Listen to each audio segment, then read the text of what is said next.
പഴഞ്ഞി പള്ളി. വിദേശ വ്യാപാരത്തിന് വന്ന പേർഷ്യക്കാർ പഴഞ്ഞിയിൽ ആയിരുന്നു താമസിച്ചിരുന്നത്. ഈ സ്ഥലം യൗവനന്റെ അങ്ങാടി എന്ന പേരിൽ ഇന്നും അറിയപ്പെടുന്നുണ്ട്.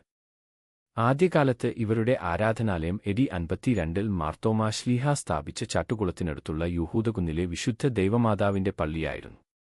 പഴഞ്ഞിയിലെ ചിറ്റക്കടവിൽ നിന്നും ജലമാർഗം സഞ്ചരിച്ചാൽ ചാട്ടുകുളത്തിൽ എത്തിച്ചേരാമായിരുന്നു.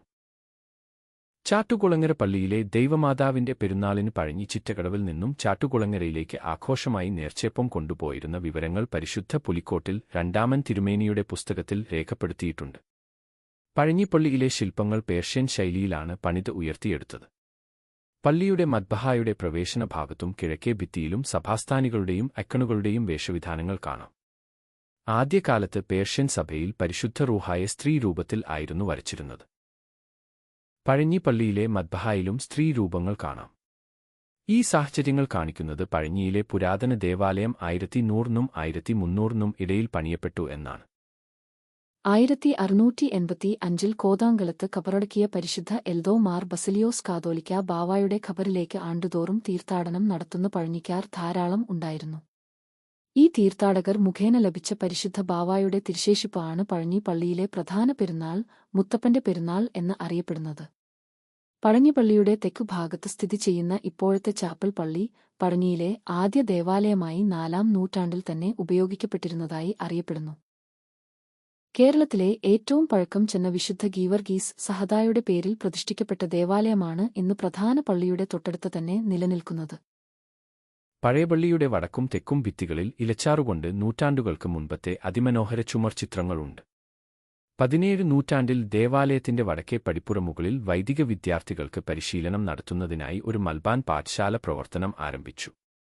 പുലിക്കോട്ടിൽ ഇടൂപ്പ് മൽപ്പാനും പുലിക്കോട്ടിൽ ഒന്നാമൻ തിരുമേനി, കായംകുളം പീലിപ്പോസ് റമ്പാനും ഈ പാഠശാലയിൽ അധ്യാപകരായി പ്രവർത്തിച്ചിരുന്നു. പകലോമറ്റം കുടുംബവാഴ്ചയിൽ നിന്ന് മാറി ആദ്യത്തെ മലങ്കര മെത്രാപ്പോലീത്തായുടെ പരിശുദ്ധ പുലിക്കോട്ടിൽ ഒന്നാമൻ തിരുമേനിയുടെ മേൽപ്പെട്ട സ്ഥാനാരോഹണം ഈ ദേവാലയത്തിൽ വെച്ച് നടത്തപ്പെട്ടു. 1851-ൽ പരിശുദ്ധ പുലിക്കോട്ടിൽ രണ്ടാമൻ മലങ്കര മെത്രാപ്പോലീത്ത ക്ഷീഷ സ്ഥാനമേറ്റ് ഈ ദേവാലയത്തിൽ വികാരിയായി ചുമതലയേറ്റു. 1871-ൽ മലങ്കര സഭയിലെ പ്രഥമ സൺഡേ സ്കൂൾ ഈ ദേവാലയത്തിൽ പ്രവർത്തനമാരംഭിച്ചു. പഴഞ്ഞി പള്ളി കേന്ദ്രമാക്കി പരിശുദ്ധ പുലിക്കോട്ടിൽ രണ്ടാമൻ മലങ്കര മെത്രാപ്പോലീത്ത പലപ്പോഴും സഭാഭരണം നടത്തിയിരുന്നു. 1895-ൽ തന്റെ ഗുരുവായിരുന്ന പരിശുദ്ധ പുലിക്കോട്ടിൽ രണ്ടാമൻ മലങ്കര മെത്രാപ്പൊലീത്തായെ പരിശുദ്ധ പരിമല തിരുമേനി തന്റെ ഊർശലേം യാത്രയ്ക്ക് മുൻപും പിൻപും സന്ദർശിച്ച് അനുഗ്രഹാശിസ്സുകൾ ഏറ്റുവാങ്ങിയത് പഴഞ്ഞിയിൽ വച്ചാണ്. 1896-ൽ പഴഞ്ഞി പള്ളിയുടെ തെക്കുഭാഗത്തുള്ള സെമിത്തേരി പരിമല തിരുമേനി കൂദാശ ചെയ്തു. മലങ്കര സഭയുടെ പരിശുദ്ധ പൗലൂസ് ദ്വിതീയൻ കാതോലിക്കാ ബാവായുടെ മാമോദീസ് ഈ ദേവാലയത്തിൽ വെച്ച് നടത്തപ്പെട്ടു. 1978-ൽ പരിശുദ്ധ മാത്യൂസ് പ്രഥമൻ കാതോലിക്കാ ബാവായുടെ മുഖ്യ കാർമ്മികത്വത്തിൽ യാക്കൂബ് മാർ പോളികാർപ്പോസ്, സഖറിയാസ് മാർ ദിവന്നാസിയോസ്, ഗീവർഗീസ് മാർ ദിയസ്കോറോസ്, മാത്യൂസ് മാർ ബർണബാസ്, യൂഹാനോൻ മാർ അത്താനാസിയോസ് എന്നിവരെ മേൽപ്പട്ടക്കാരായി വാഴിച്ചു. 1982-ൽ പഴഞ്ഞി MD കോളേജ് ദേവാലയ അങ്കണത്തിൽ അതിന്റെ പ്രാരംഭ പ്രവർത്തനം ആരംഭിച്ചു. 2008-ൽ പുതിയ ദേവാലയത്തിന്റെ പൂർണ്ണകൂദാശ നടത്തപ്പെട്ടു.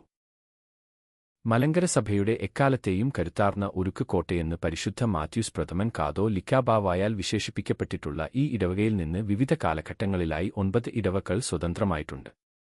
പരിശുദ്ധ പുലിക്കോട്ടിൽ ജോസഫ് മാർ ദിവന്നാസിയോസ് ഒന്നാമൻ സ്മാരക കത്തീഡ്രൽ ഹാൾ പരിശുദ്ധ പൗലോസ് വിദിയൻ കാതോലിക്കാ ബാവ 2018 മെയ് 15-നു കൂദാശ ചെയ്തു.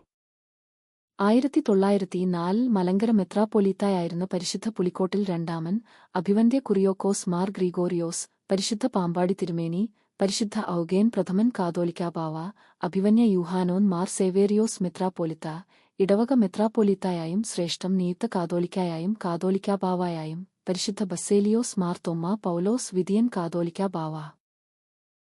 ഭാരതത്തിലെ എല്ലാ ക്രിസ്തീയ വിഭാഗങ്ങളുടെയും അധ്യക്ഷ പദവി അലങ്കരിക്കുന്ന കുന്നംകുളം ഭദ്രാസന മെത്രാപ്പൊലീത്ത ഡോക്ടർ ഗീവർഗീസ് മാർ യൂലിയോസ് മെത്രാപ്പൊലീത്ത തുടങ്ങിയവർ ഹാഷ ആഴ്ചയിലെ ശുശ്രൂഷകൾക്ക് വിവിധ വർഷങ്ങളിൽ മുഖ്യകാർമ്മികത്വം വഹിച്ചിട്ടുണ്ട്.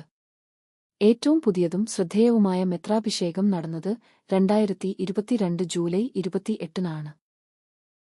ഏബ്രഹാം മാർ സ്തേഫാനോസ്, തോമസ് മാർ ഇവാനിയോസ്, ഗീവർഗീസ് മാർ തെയോഫിലോസ്, ഗീവർഗീസ് മാർ പീലക്സിനോസ്, ഗീവർഗീസ് മാർ പക്കോമിയോസ്, ഗീവർഗീസ് മാർ ബർണബാസ്, സക്കറിയ മാർ സേവേറിയോസ്, മലങ്കര ഓർത്തഡോക്സ് സഭയുടെ 7 പുതിയ മെത്രാപ്പൊലീത്തമാരെയാണ് അന്ന് വാഴിച്ചത്.